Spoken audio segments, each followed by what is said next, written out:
ایک صحابی تھے، ان کی 4 بیویاں تھیں، عتبہ نام تھا۔ تو آپ کو پتہ ہے یہ بناؤ سنگار سے عورتوں کو زیادہ دلچسپی ہوتی ہے، اچھی خوشبو کہاں سے ملتی ہے، بناؤ سنگار کا سامان، تو عورتیں ذرا اس کے اندر اپنے آپ کو ذرا اگلی صفوں میں سمجھتی ہیں، اور چلو اچھی بات بھی ہے، اپنے خاوند کے لیے اگر کوئی عورت بناؤ سنگار کرے تو باعث اجر ہے اس کے لیے۔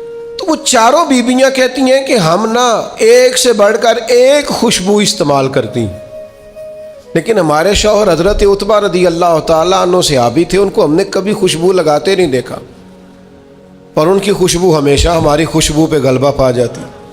تو وہ صحابیات چاروں کہتی ہیں کہ ہم ٹٹولتی تھیں، ان کی جیبیں دیکھتی تھی، خوشبو کہاں سے لاتا ہے، پر خوشبو کوئی نہیں، جسم بڑا مہکتا ہے۔ ہم نے بڑی کوشش کی، چاروں نے مل کے، 4 بیویاں، سمجھ نہیں آتی تھی۔ فرماتے ایک دن چاروں کٹھی ہو کے کہنے لگیں آج نہ چلو اس بات پہ تو چاروں سوکنے اتفاق کرے نا۔ کہتے نے اپنے شوہر سے کہا آپ بتائیے خوشبو کہاں سے لاتے ہیں؟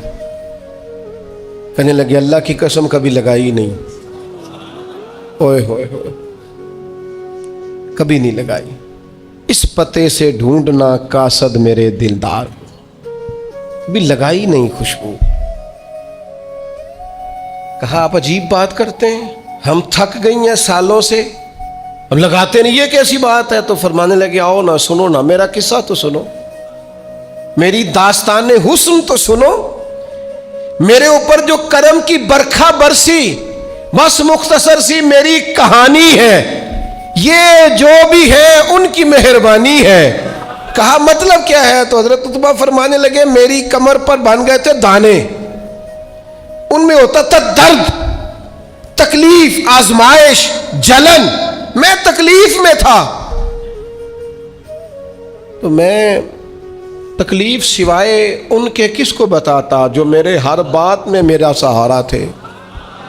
میں سیدھا چلا گیا دروازہ رسول پہ، رو کے عرض کی حضور یہ درد ہے، سونے نہیں دیتا۔ تو کہتے ہیں کریم نے فرمایا تو کرتا اوپر کرنا۔ کہتے ہیں میں نے کرتا اوپر کیا تو حضور نے لعاب دہن انگلی سے لگا کے میری کمر پہ لگایا۔ فرماتے ہیں وہ لعاب دہن میری بیماری لے گیا اور خوشبوئیں چھوڑ گیا۔